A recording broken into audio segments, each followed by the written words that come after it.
Starting such a study-level aircraft from the cold and dark state has always been an exciting and a joyful procedure. Hi everyone, this is Mo and welcome to Mike Oscar. To fire up this aircraft we will go through many details, and before we get started I would appreciate if you consider subscribing to the channel. This will definitely motivate me to do more in the future. So, this is the ERJ 145 and the startup procedure from the cold and dark state for the ERJ family is exactly the same. So this is the X-Crafts ERJ 145, and this very aircraft model can accommodate up to 50 passengers, but JSK has it's 145 configured with only 30 seats for premium quality and extra legroom. Also taking off from Santa Monica with such a short runway that is more suitable for general aviation aircraft. It's quite challenging, or even could be even impossible with such an aircraft with 50 passengers. So taking off with 30 passengers for a runway that is approximately 1 kilometer long, or 3,000 feet approximately, it's nearly impossible, but with 30 passengers on board it's manageable with the flaps set to 22. And this airline has a real-life routes from Santa Monica to different destinations such as Las Vegas. Alright, enough talking and let's hop into the cockpit and start configuring the aircraft.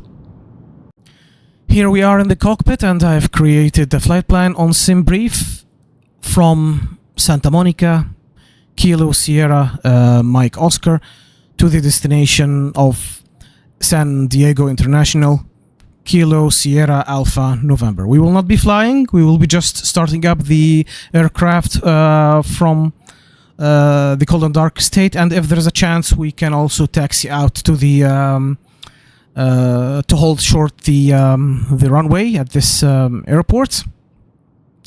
And we will be performing a startup based on the GPU. So let's I have all of the doors open here and the cover is still there.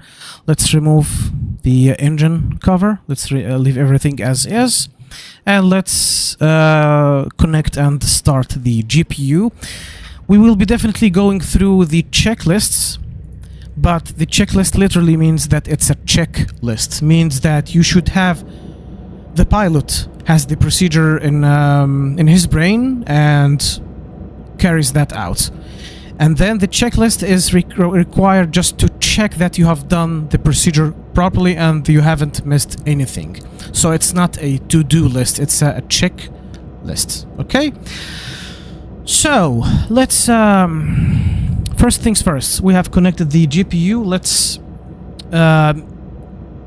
start the external power here from the overhead panel. Let's push this button. Oh, okay. Alright, so the initial displays will start up, and this aircraft makes a lot of noise beeping, so I will suppress this. Alright, okay.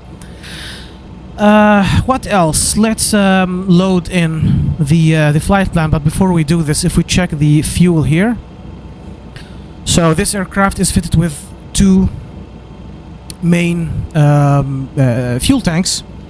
One tank is located inside each of the wings, of course, and here's the information. So it's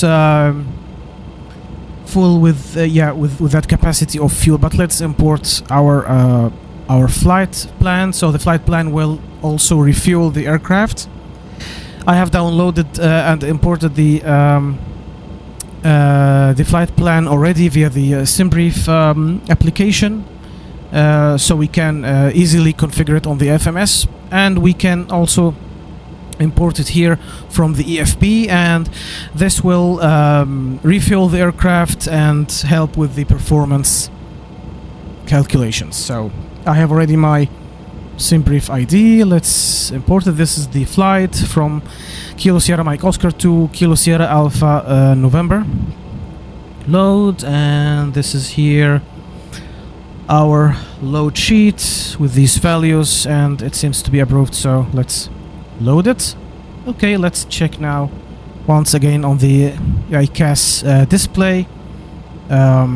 Excuse me, the new readings for the fuel. So it has been, you've refueled with the required fuel quantity that will cover this trip, as well as the diversion and emergency holding in a hold patterns, etc, etc. The second thing, okay, this is loaded. Let's open the checklists page. I'm not going to go through these for this time, so let's go to the checklists. And this one could be skipped for now. Yeah, no need for it. This is startup on the battery, but we will be performing a GPU start. So here we are. We need this one, but I will be doing it from memory. So we have already here battery 1 and battery 2. I think I have like with this. Okay. Maybe I've by mistake changed something here. Anyways, battery 1 and battery 2 are already turned on, and in the Embraer aircrafts, if a button is extinguished, it means that it's turned on for most of the buttons, and there are exceptions, but these are not illuminating, meaning that they are turned on, so it needs to be turned on. Let's turn on avionics 1 first. Number 1, so this will turn on avionics 1. Alright, so let's check the that display over there, the MFD. Let's check the electricity first. So we need here to go to system, okay, and then which is electric. So this is the electric part, and what we need to check here is the voltage generated by the GPU, which is 28, more than 28 volts, which is good for us now to start avionics 2 as well. There we go. And now we are ready to configure our flight plan, and until the IRS is aligned, it will take some time here. And by the way, this is the ERJ version 2.1.1. Okay, yeah, now the PFD is the attitude display is alive, but it won't interrupt configuring our flight plan. So let's configure the flight plan first, assuming that you have got your IFR clearance. So yeah, let's go through it. Yeah, let's choose the position source. I'll be choosing the GPS. Right. Activate. And now we need to import the flight plan. So the flight plan has already been imported into the X-Plane directory for the flight plans. And now I will click, I'll press here for importing the flight plan. And I have a lot of ones already loaded here. Let me look for the one that I need. So we will press here for the next. Yeah, let's pick this one. Yeah, it's the one here. Okay, great. And we will hit activate. Nice. We can do the performance. Let's first do the departure, and then I will go through the performance initialization. So let's click on depart, and let's choose the let's select the runway. According to the flight plan, it's runway 03. I will keep it as is, no problem with it. So I'll press here. If you got different instructions from ATC, then you should configure the FMS accordingly. And this said, it doesn't really matter for now. You should follow the procedure on your flight plan, but I don't really care.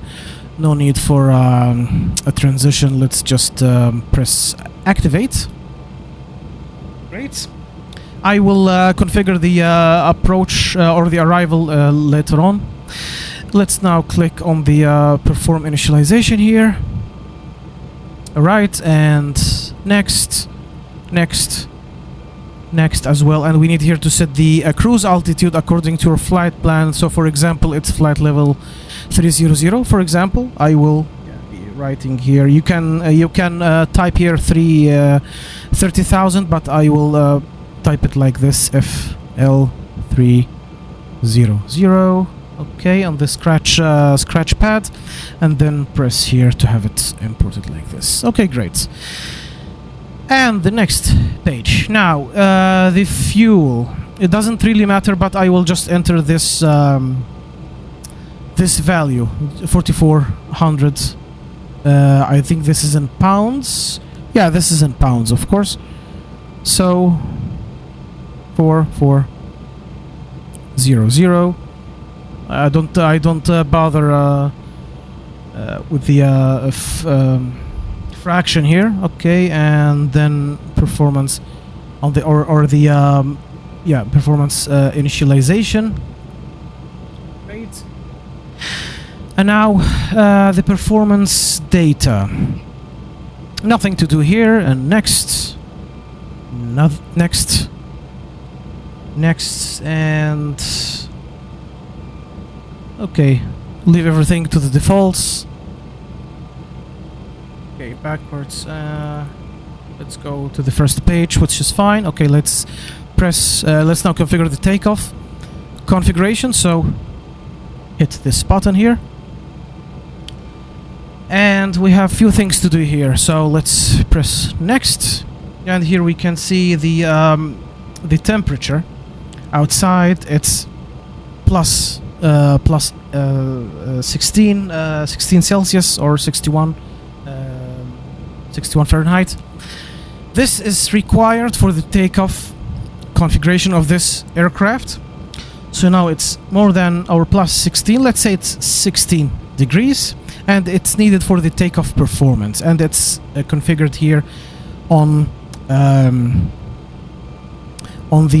MFT. I will hide the yoke for now, and then make it visible later on. Yes, now it's hidden. That's better. Let's zoom in here.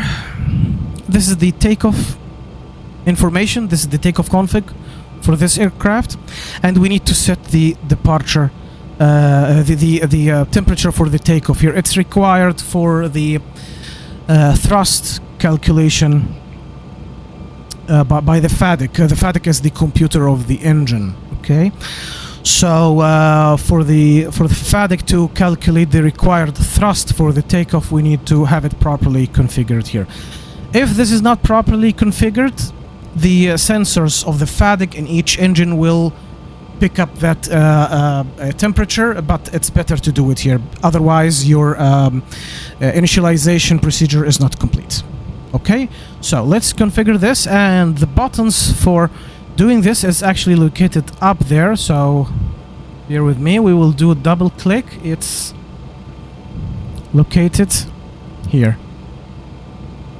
Okay, so we will double click it, click to, and then go back once again down there to see what's happening.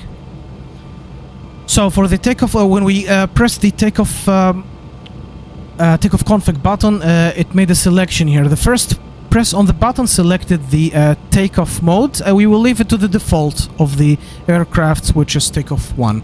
No need to change it. It's changed depending on the temperature outside, and you'd need to refer to the operational manual of this aircraft to pick the correct value for the takeoff, but we will leave it for the default this time. Now what concerns me is setting the temperature, and now here the default one is 15, but ours is 16. So I will go up there again here, and this knob here, it's used to set the values for the takeoff config. I will be just scrolling this one step upwards. Okay, and then let's go down here to verify. Now it's, oh sorry, yeah, it's 17. I've just double scrolled. I need just a one scroll. Let's correct it quickly. I usually do it with the VR controller, so excuse me for this. Just one scroll. Yeah, now it's set to 16, the required value. And the reference for the anti-ice, we are not performing any de-icing or anti-ice protection because it's summer already, so it's set to off. In winter, and based on the flight plan, yeah, you should be if it's a very cold environment in Canada, for example, or something, you should turn this to on. So this will instruct the engine to generate less thrust during the takeoff to utilize some of the thrust for the heating of the engine itself to avoid any icing conditions. Now I will double click the takeoff config button once again to just remove the selector. Okay, so let's go here and let's do it a click. I'll press second one. Great. Now has the cursor gone? Yes, the cursor is gone. Okay, great. So this is done. Let's get back to the FMS interface. This is done. Let's go to next. The runway is dry. You need to change this to wet if the runway is wet, based on the information you get from the ATC of the airport. Another next, and flaps 9 or flaps 22. For this airport, I will be setting it to 22, but usually for traditional long runways in big airports, you take off with this set to 9. I will set it to 21 just because of this very airport. Okay, nothing here is to be changed, and we're good to initialize the takeoff information or the takeoff config here. Great, the takeoff data, and there is a second screen here that we need, so we'll click next. And here you can see the VREF or the V speeds. We need these to be configured on the MFD for the callouts.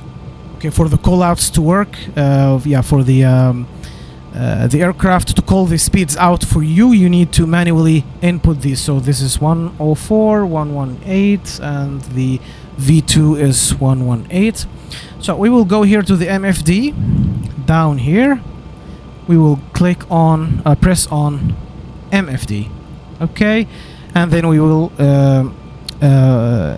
press again on speeds here, and we should set these here.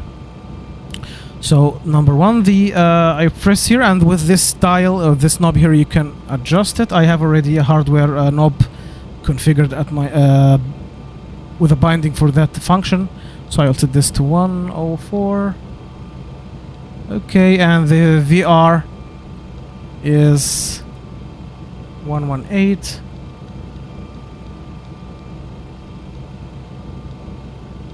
Okay, and the V2 is 118. And I have a little suggestion for you. It's based on a personal experience with this aircraft and also a personal preference, but you don't need to follow my lead here. For the approach speed, I set this always for this aircraft, the 145, to 123. 123 knots for the short. This is actually the speed for the short approach.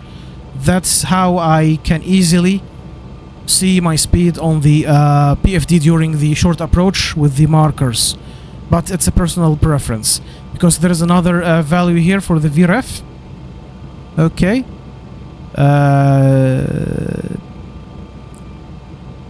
No, the VREF is actually not really mentioned here. No, okay, forget what I said. But anyways, it's the approach speeds. Okay, this is done, so nothing to do for the climb. I leave it to the defaults. Next, next, Nothing else is critical. Everything got already imported from the flight plan, and here goes to the flight plan. We won't really continue the configuration for the flight plan here, because the focus of this video is more on the cold and dark start. But now you know, so you can later on from the nav here display set your arrival information for the runway and the approach, etc, etc. So this is our flight plan. We are all good here. What else can we configure? The barometric pressure. Okay, so here it's set to this value, but you could from the knobs here below adjust it, and this button here changes it to the standard or not. This will change it to the from the Pascal format to the mercury inches of mercury. Okay, great. What else? So this is all good, and we are almost ready to start the APU. I will actually start the APU now, and then we will have a look at the checklist. So how to start the APU? We need here. We will need first to turn on the pump power and for the fuel. We will start with the right engine here. So with the right pump, turn it on. Okay, and switch the feed to the right here for the APU. Here, let's move the camera a little bit here. Okay, let me give you a hint here about the pumps. Oh, sorry, my mouse, when I zoom in and out, plays with the knobs. So here we have the pump selection. In the simulator it doesn't matter, but in real life, for each flight, the pilot will rotate the pumps, pump A, B, C. So what does this do? Each fuel tank has 3 fuel pumps for redundancy, but one pump is active at a time, right? So selecting pump 1, A, B, or C doesn't really matter, especially in the simulator. It doesn't matter, and for the performance, even for the performance in the real world aircraft, it doesn't matter. But we need to rotate this. The pilot needs to rotate these for each flight, just to balance the or to extend the lifetime of the pumps. But the 3 pumps are exactly the same. So for example, for this leg of the flight, we will select pump A for both tanks, and then for the return flight we will select, for example, pump B. This is the real life procedure, but in the simulator it has no effect at all. Alright, so let's keep the X feeds to the set here to the APU. If it's set to if it's turned off, it won't matter, it will also work, but let's keep it as is for now, for the APU to consume for the fuel to be transferred from the left tank to feed or to compensate the consumption from the right tank that is consumed by the APU. Okay, let's zoom out. What needs now to be done? So we can now start the APU. Let's check here the lights, and I will keep these as is for now. We will alter the bus tie and the shed in a moment. Yeah, but let's first turn on the lights. Let's turn on the beacon light. Okay. Great, and let's start the APU, but let's first have a look at the AI CAS warnings below, and all of these are in yellow, which is warning this is low priority, but everything is okay. And we have no nothing is flashing here, so now you can, as you can see here on this display, the ICAS, It has the status of the APU down below and it's turned off. So let's turn it on. Now the fuel feed for the APU is ready. Let's move a little bit here in the middle. Move a little bit to the front. Okay, I will zoom in anyways. Okay, and here in the middle here, in the middle section, if you can see, of the overhead panel, here is the APU control. So let me zoom in here for this. And let's put it to start, to on for a second. And then switch it to start. Hold it for a second and then leave it. Oh. Let's do it once again. Yes, when you hear the tick sound, it means that it's engaged. Let's have a look here. Close look at the progress. Great, so it's running now and the temperature, the core temperature of the APU is 500. Increasing, decreasing. We cannot turn on the bleed air for now, for running the engine, so because the APU needs to be warm enough. So according to the documentation and the checklist, you should leave the APU running for 3 minutes, and then you will be able to start the bleed air from the APU, because it needs to be warm enough. If I'm not mistaken, it needs to be more than 500 degrees warm, or 480 if I remember correctly. We will give it some time here. It will warm up. Alright, just at least 3 minutes. Now the APU is ready for the electrical load. Okay, so we need to turn on. Yeah, let me reset. Yeah, now I can move forward so you can better see. Here up on the electrical panel, we need to turn on the APU. Now it's still leveraging the GPU, so we need to switch off the GPU and then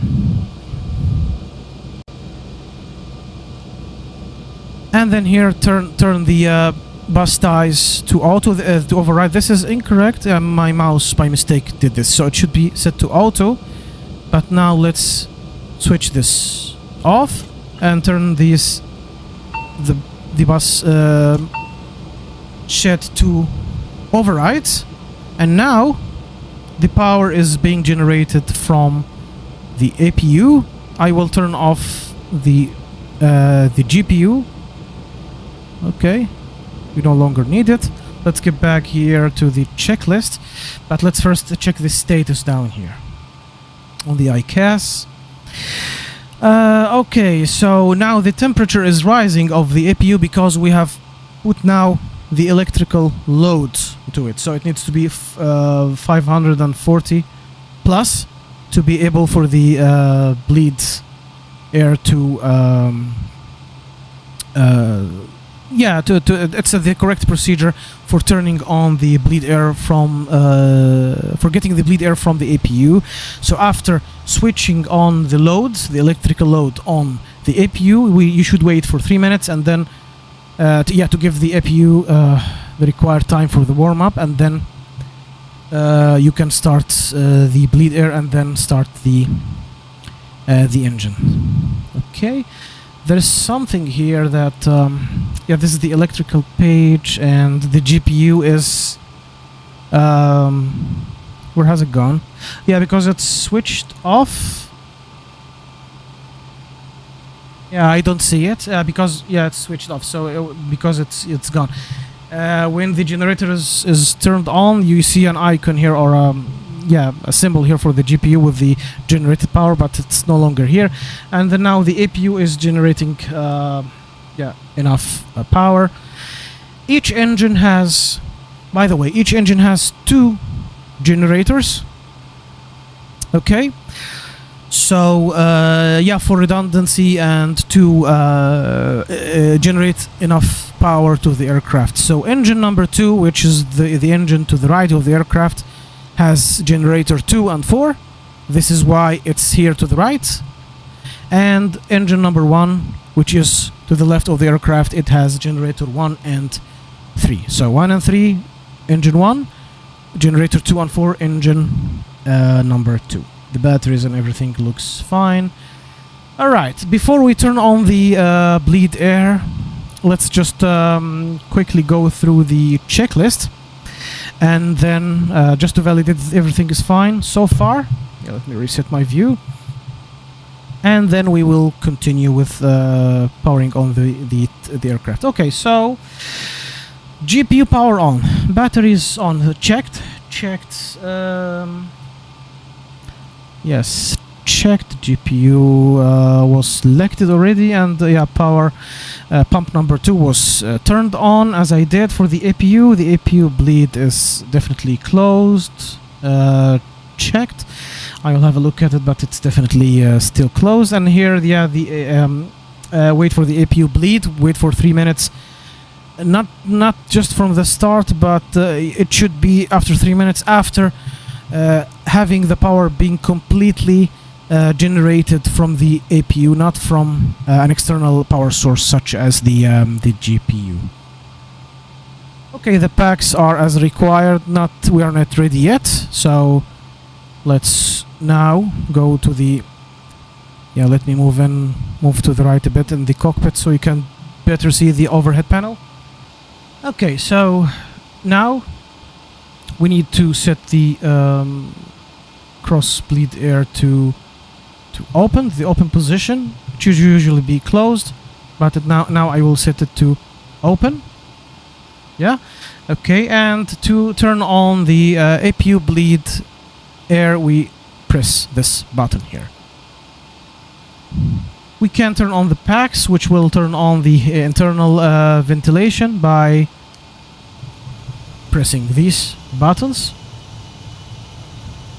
Alright, so now the APU is now generating the bleed air. If you can hear this, internally I've switched on the packs, and I think you can now hear the loud noisy sound of the air, of the ventilation air inside the cockpit. Okay, the door is closed, and now we are almost ready to run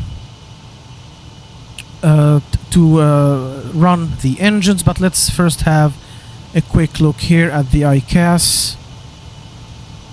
Okay, these are normal warnings.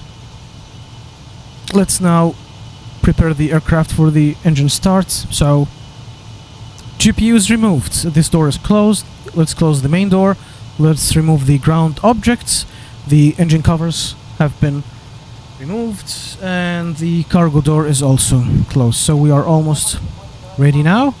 Let's get back to the checklist. This is done. Let's switch here to the next one.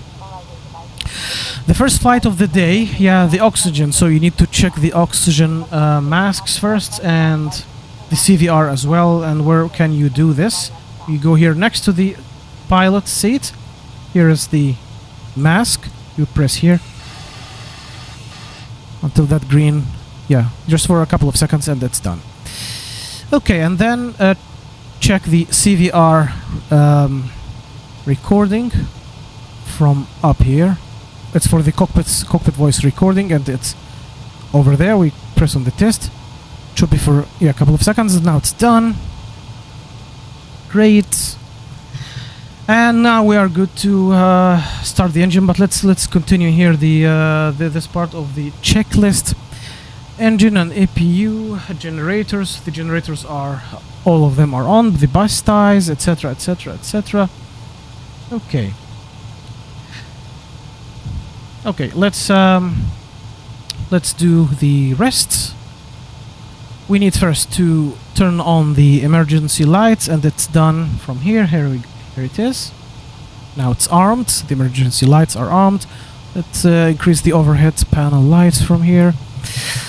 The beacon light has already been switched on earlier, so let's turn on the nav, and these lights here are okay. We need also to turn on something called the sterile light here, and this is usually turned on by the pilots during the critical phases of the flight. For example, starting the engines during the takeoff, during the descent. So no one is allowed at all to from the cabin crew members to enter the cockpit at all, or request entering the cockpit. Okay. Now, before starting the engines, we need to switch on the seatbelt fastening lights and the non-smoking lights. These are okay. And let's start. Let's configure the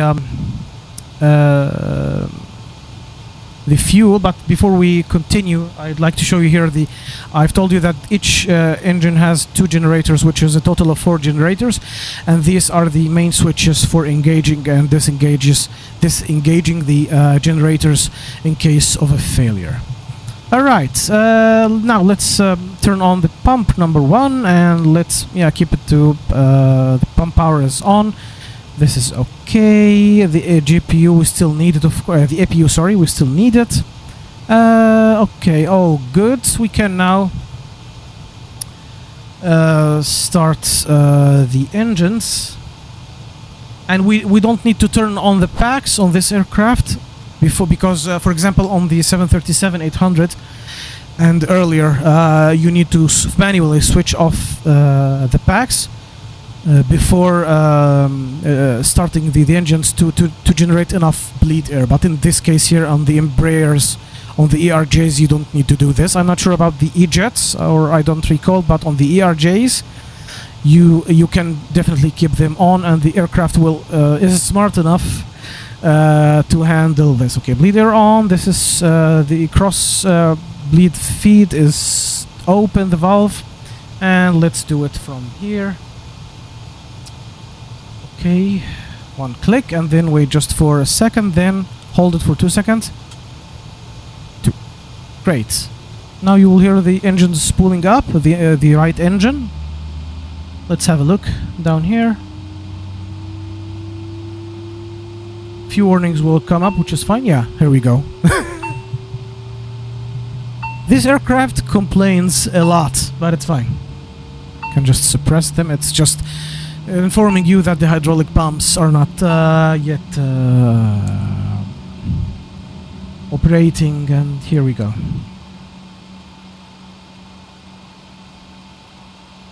We'll just give it a few seconds. In real life aircraft, if I'm not mistaken, the wait time is like a couple of minutes, if I'm not wrong. Just to wait that to make sure that every parameter is okay, and the oil here, oil temperature here, as you can see, the oil. This is still red because, of course, the left engine is still not running, and the right engine is, the pressure is 60. The temperature here is rising, and it's not a hot start. It's very good, so I believe we are good now to go with the second engine. Zooming in and out with the mouse, may accidentally click buttons. Okay, let's go with the right one. 1 click, hold on for a second, and then hold it for a couple of seconds, and that's enough. We can now close the cover and monitor what's going on down there.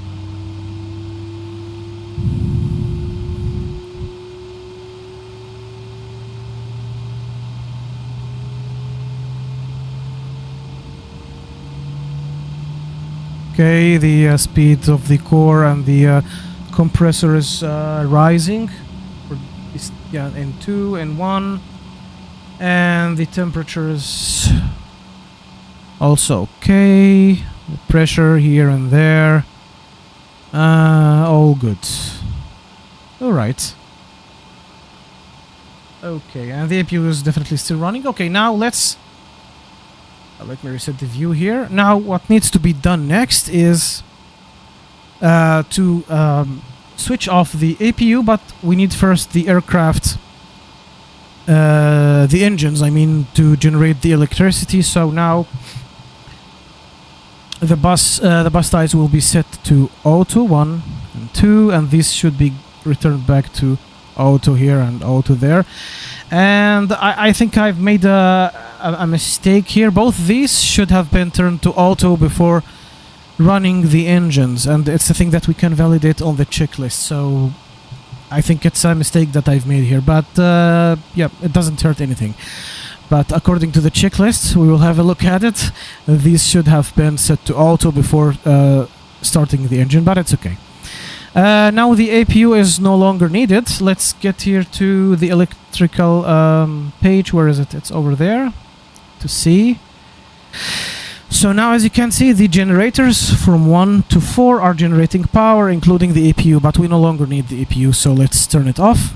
And how to turn it off? There's a button here. Okay. This button here. You need to press it. Just for a second. It will spool down, okay? And let's keep the switch for now. Let's have a look down here at the AI CAS. We will see that the APU is switching off, which is cool. Let's now switch the bleed air, or turn the bleed air to be generated from the engines. Let's switch this off. This should be closed and on and on. Now the bleed air will be coming from the engines. Let's turn on the electrical pumps, hydraulic pumps. So this is number 1. This is number 2. They should be set to auto like this. Okay, if it's set to on, I will show you.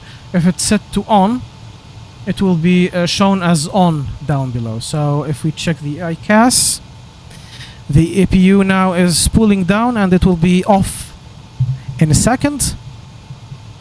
But anyways, if we switch, we can switch it here.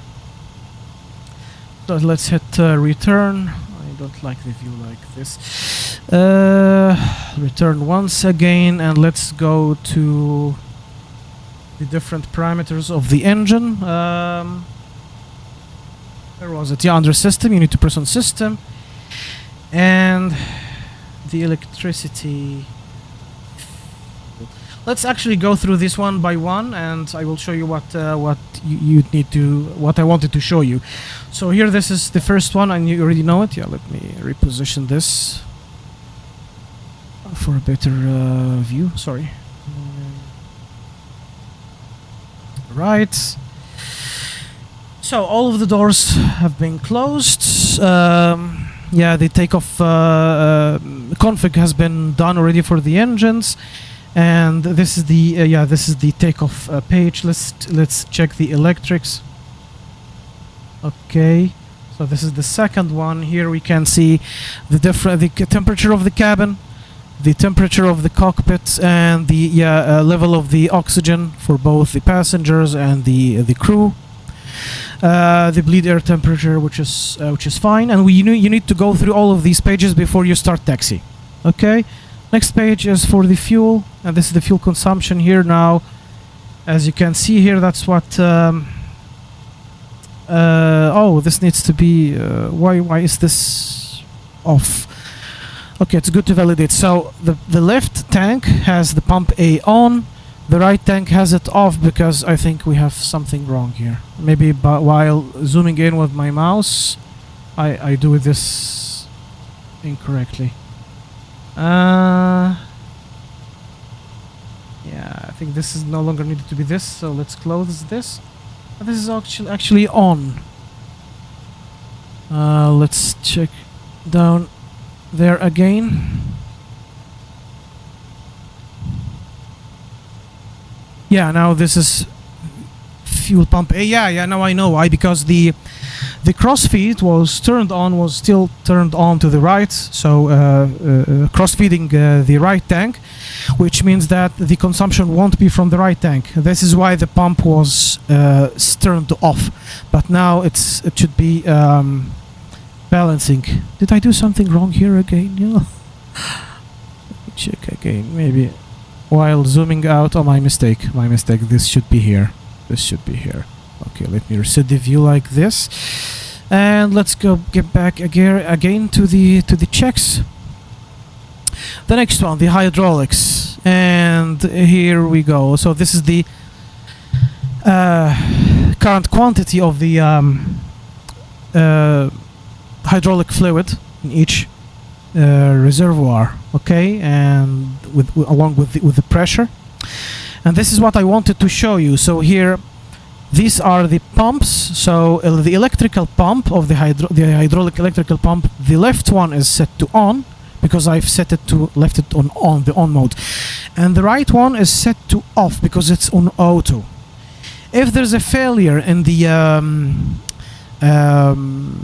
engine-driven hydraulic pump of the right engine, then the automatic electrical one will automatically kick in and will turn to on. So, but we don't need it. I just wanted to leave it like this to show you that, but I will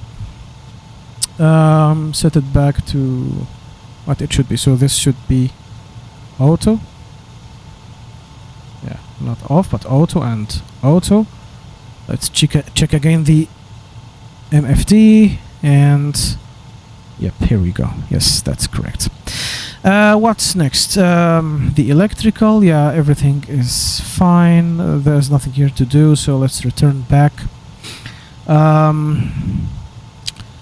Not the system, but I want to return back to the MFD here, so we can check this.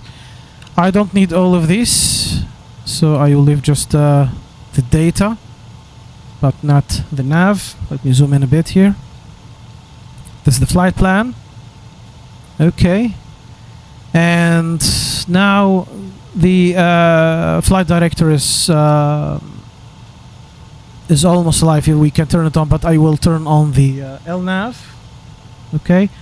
Number 1, and we can set the altitude that is required. You can also, for now, set the vertical speed. The LNAV is set to lock because the aircraft is not following, it's following the VOR, it's not following the FMS, so we need to switch this to FMS from here. On the captain's side, or here on these 3 buttons, it's FMS, nav, and it's right now set to nav, so we need to set it to FMS. You set it to nav when you need to perform an ILS approach or a VOR to VOR DME, this procedures, etc., etc. Now it's turned to LNAV as I've shown you, and the roll is fine because we are still, we don't have the autopilot yet turned on. Okay, so everything is almost good. Let's have a look at the checklist now to see if there's something is missing. Okay, CVR check. The bus ties are verify auto. This is the thing that I have missed. Okay, the ICU panel is checked, fire protection, etc., etc. Autopilot tested. And that could be tested. We can just turn it on and off, but it's fine. We don't need to bother with it right now. We need to set the TCAS, by the way, and the transponder, but we can do it later on. Before start, parking brakes is set to on. Yep. What else? Emergency lights, we have already set it to arm, checked. Batteries auto, checked. Electrical pumps, etc., etc. Nav lights. Takeoff data has been configured, checked. Okay, trimming is already done, which should be set to 8, but it's fine. Pressurization, I will go to this in a second.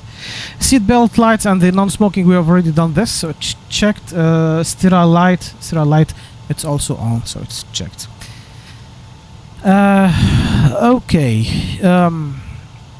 Yeah, I forgot and I needed to check something with you. Yeah, the pressurization. So how do you set the pressurization? It's actually set to auto, which makes our lives easier.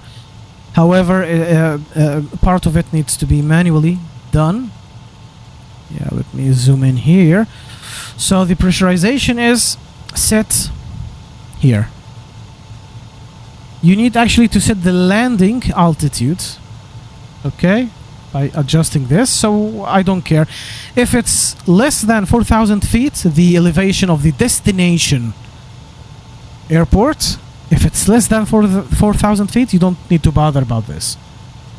If it's above 4,000, you need to set it. For example, if it's the Paro airport, which is at more than 7,700 feet high, you need to set the elevation of the airport or the elevation of the runway here. Yeah, it should be the elevation of the airport, but we don't need to bother about it here this time. Let me reset the view. So the pressurization has been completed. All right. Next, doors again closed. Checked beacon is on. Fuel pumps are on. Checked. APU bleeds. Yeah, done. Done. Okay, the transponder, we will set it now. Before I forget, we need to switch off the APU, and it's already done. Yeah, the main power of the APU, and it's just done. Let's set the transponder here.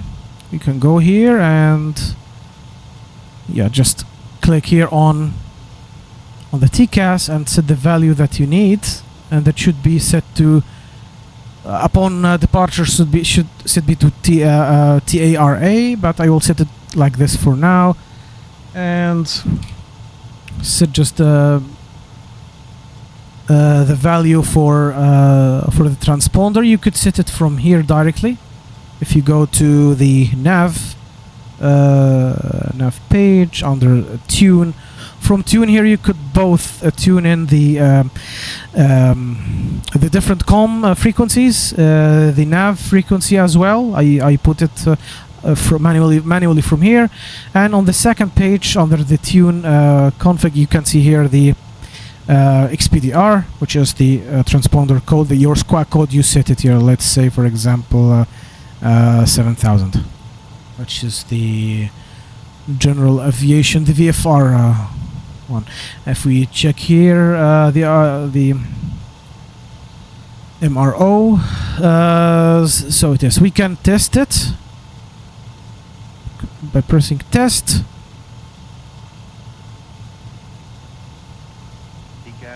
Yeah, TCAS, okay. And in the real aircraft, okay, you have a lot of functions here on this RMO display, but in this X-Craft aircraft, none of this is yet simulated, so all of these buttons are not functioning, except for the test one, which is just for immersion, but it does nothing. Okay, we are good to go. Let's go to the next checklist. Okay, doors, blah blah blah, transponder is done. Okay, the next checklist here, which is the after start. Hydraulic pumps, which are the electric ones, are set to auto. Check. Icing if needed. We can do the yeah, the APU is also closed. Yeah, the icing, or not the icing, the windshield warming, the windshield heat should be also turned on. Usually serial light on, etc, etc. Takeoff data is done. The pitch trim is either 7 or 8. APU. The speed bus is auto. The shed bus, sorry, it's auto. The shed bus is in the electrical part here. We have the shed bus and the bus ties and the shed, which should be all turned to auto. Okay, we are good to go. No warning messages. Yeah, we still don't have our flaps set yet. So let's set the flaps first to 22. Okay. Okay, let's check what else needs to be done before we start rolling. Landing gears, definitely. Oh, sorry. Yeah, this is the after takeoff. Okay, and this is the before takeoff. You should be doing this while lining up or while holding short the runway. So the flaps are done. The takeoff config has been tested. We will test it, but give me a second. The brakes temperatures, the ICAS, it should have no messages at all. Okay, where is the ICAS? It's this part here. Okay, no warnings should be listed here. All right. Let me. What else needs to be done here? Okay, let's taxi out to the runway, but this is before the takeoff, but let's taxi out. So I'm turning on the taxi lights from here. Which one was it? Yeah, there it is. Taxi lights. And this for the landing lights. We don't need to bother turning these on for now. Alright, now let me get a bit closer here. Let's release the parking brakes. Yeah, hold the brakes with your rudder pedals first. Yeah, release it, and we are good to go. And excuse my taxi maneuvering, because this airport is very tiny. I will add a little bit of power to make the aircraft move. Yes, now it's moving.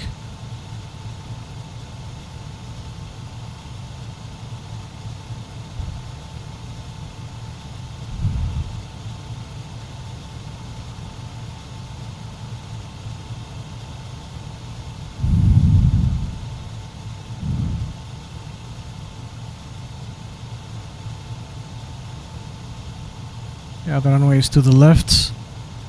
Yeah, I won't really follow the lines on the ground, but I will try. Need more power here to have it lined up. Yeah, that's enough power. Yeah.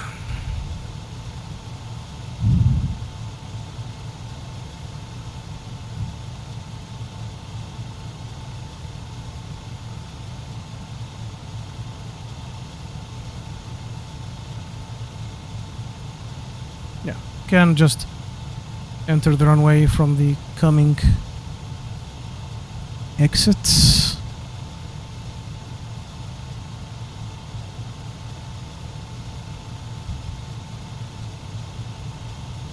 Yeah. Approaching 2-1. Okay, let's line up here. Hold short here. Parking brakes on. Okay, there are a few checks right before the takeoff that needs to be done. First things first, the yoke. Yeah, we don't see the yoke, by the way. Okay, let's check the trim setting. It should be 8 here on the AICAS display. Here you can see it's here it is. Pitch is 8. Okay, the flaps are 22 for this short runway. We need to release the gust lock, and this shouldn't be like this. I think I've made a change here by mistake. That's what I usually do with the mouse. So this is the MFD, but I've made them, yeah, by mistake. I've switched the MFD here, but we don't need to bother about it anyways. Releasing the gust lock. So we need to just press here with one click with the mouse, or with your VR controller. I fly only in VR. Give it just 3 seconds, 4 seconds. It will be completely released. There it is. Because in real life, the pilot needs to pull it backwards, the yoke first, and then with the other hand unlock, move this this handle here for the latch to be released. Okay. After releasing the gust lock, we need to perform a full forwards, full backwards, and once again full forwards, and then to the idle position, full bank right, full left, and check the AICAS. Yeah, full left rudder, full right rudder. So now we have checked the our flight controls. What else? Now we need to check the config of the takeoff, and now we have a warning here, a little warning, because the parking brakes are set. So I will release it. So all of this should now go. Great. Now we can perform the takeoff config check. It's done from here, from this button. Let's see what it says. It said takeoff okay. If it says anything else, then you need to validate your settings. In the sim you could still fly, but it's in real life the pilot will never fly unless this is it says okay. Otherwise it will give you warnings here. For example, let me simulate it for you. Let's remove the flaps. Yeah, retract the flaps. Okay, and let's try it again. Hopefully that it will set a warning. Yes. Hear this?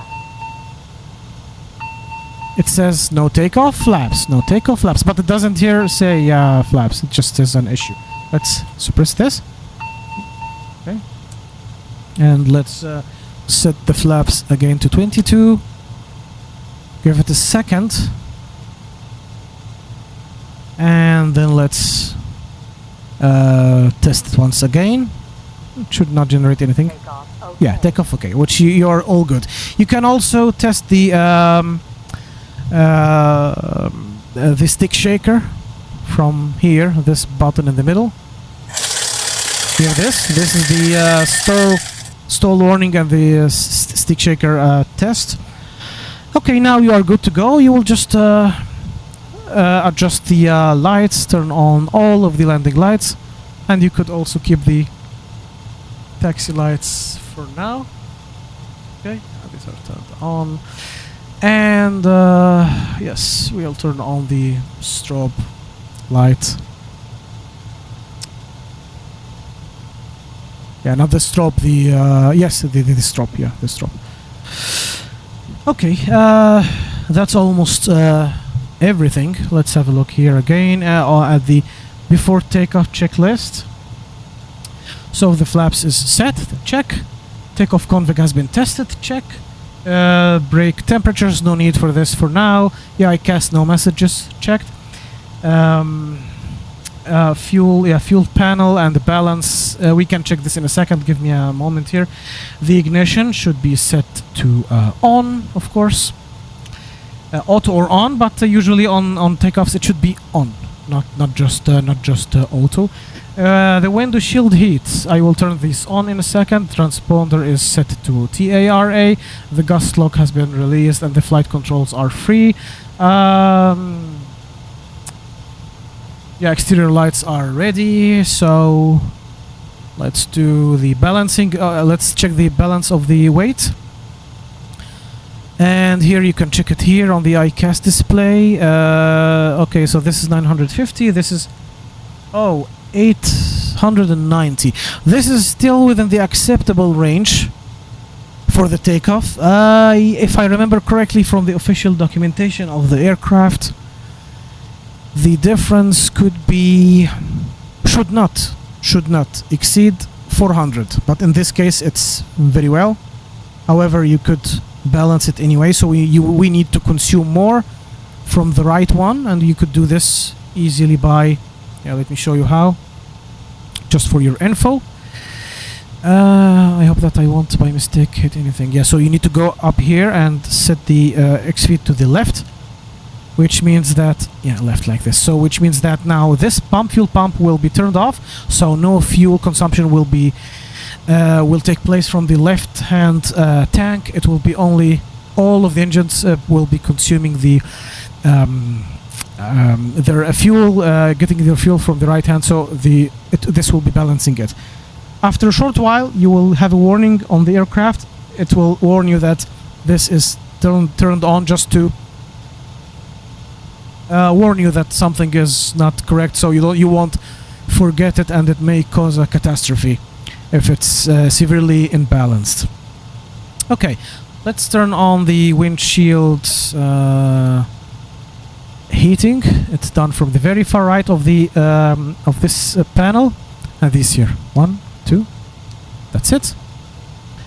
Everything here is done. Auto, sterile light is okay-ish. Is there something else to do, or is it complete? Flaps, ignition, yes, the ignition should be done to auto. Transponder is okay. Let's check the fuel balance, and here, yeah, now it's consuming more from here, and this is still fixed. But if this is within the range, if this is acceptable, you should not be doing the crossfeed during the takeoff, which is very critical. You just keep it normal with no fuel X-feed, and then after after maybe during the climb or during cruise you can start the balancing. If during the takeoff, if the difference range is acceptable. Okay, now the igniters, it's done from here. It's set to auto. What have I done? Oh, I did something wrong. Oh, sorry. Yeah. Okay, this should be set to on, and then after the takeoff is during the climb phase you can switch these back to auto. Let's see what I've done wrong, or maybe it's warning us about the X feeds. Yes, now here it says fuel equal X feed valve is open. Well, we need to do this, and that's a good thing in this aircraft to warn you, so you won't forget it turned on like this. I will turn this off. What's wrong with you? Yeah, now it's the chime has stopped because the warning is no longer there. Okay, not yet balanced, but this is very good for the takeoff. And that's it. So that's everything for starting up this aircraft, or the any ERJ member aircraft. This is the same exact procedure is done here and there. So now you know how it's powered on from the Cold&Dark procedure. And if you like the video, please like it. Click the like icon, and also consider subscribing to the channel. So that would definitely encourage me doing and motivating me doing more and more in the future. And that's it for now. Thanks a lot, and see you again soon. Bye bye.